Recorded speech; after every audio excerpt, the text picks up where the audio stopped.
Hey, kia ora guys. Um, this is going to be my last video, I think.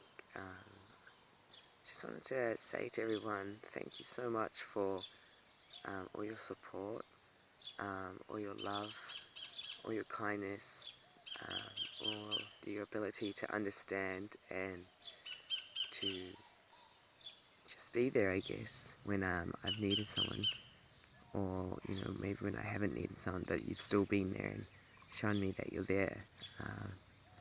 It's really powerful, I think, love, and just being able to hold space for someone who perhaps cannot hold space for themselves or has lost the ability to love themselves.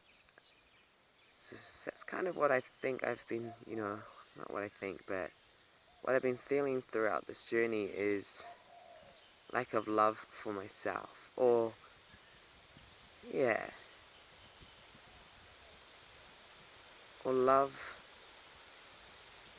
without good intention and intentions without love. So I started this journey on the 6th of June, oh no, the 1st of June this year. And it's funny because at the time I was so consumed by this journey and so consumed by the idea of who I had to be or who I wanted to be and my future and how I wanted myself to look.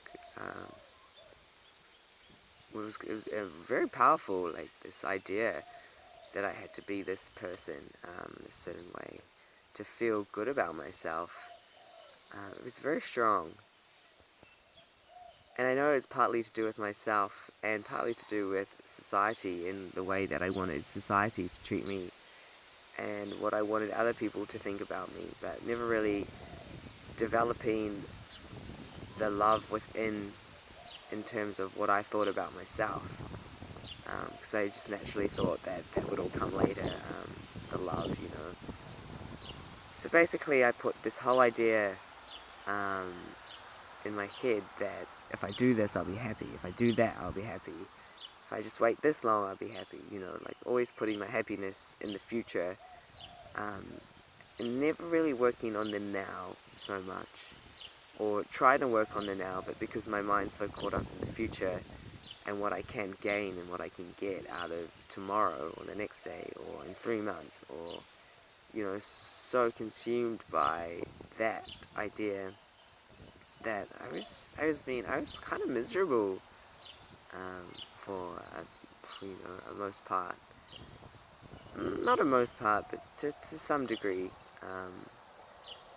It was, when I started the journey, it was this thing that I wanted to do, and I put my mind to it, and I started it, and it was great, and I was so happy that I was on this journey, and I was on my way to this sense of happiness. But the further I got along this journey,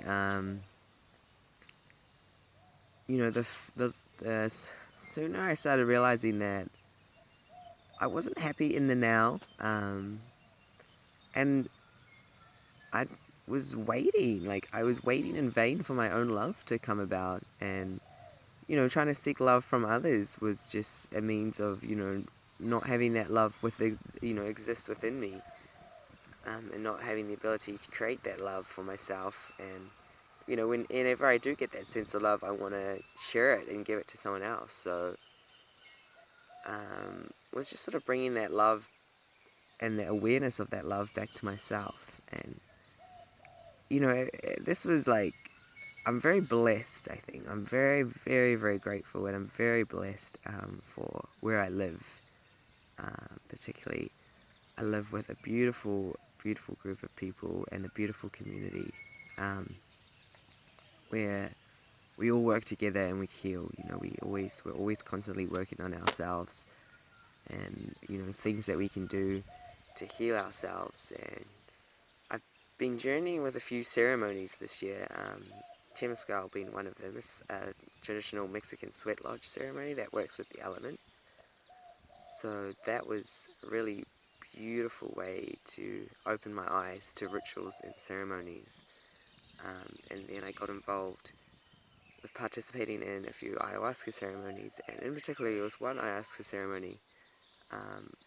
I really had my eyes open, I think. I went in with the intention just to be there, and afterwards I couldn't be on this journey anymore. And it was so interesting because,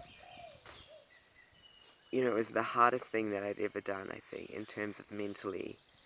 And, you know, the mental work that was done in that ceremony was incredible. And to come out afterwards and to continue, um, it was almost paining me, and it was almost putting me in this state of misery. And, you know, I started questioning, why am I doing this? Like, you know, these doubts came in, like, what, you know, what is this I want to achieve? Like, is this really what I want? And then this fear came in, and things just slowly turned a bit darker than they were meant to be, or that I had predicted or planned for that matter. And then I started thinking about, you know, surgery and top surgery and how long that was going to take. Because in my mind, you know, I was like, oh, you know, next year, blah, blah, blah, it's going to be all good. Just hang in there. And then I was just kind of like, you know, and I'm surrounded by all these beautiful, beautiful women, like incredible, powerful women in their prime of their masculine and their feminine. And just the ability to see these beautiful women and to reflect that love off them and back towards myself was just like, whoa, you know, I am beautiful. I started to realize that there's nothing wrong with me as who I am.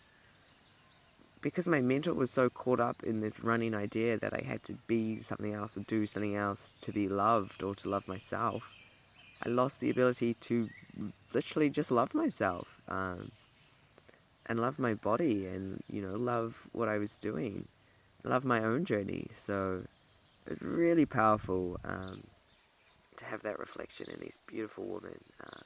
To love my feminine, I think, was massive.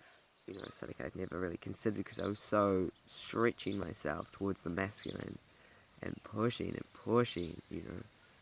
Very masculine, you know, a very masculine thing to do. It's just to put energy out, push, you know, not have to stop and receive that pure love, and really just really receive and feel it, you know, not be like intellectually thinking and understanding that you have the ability to receive, but to actually receive was like, wow, like I am loved for who I am, no matter what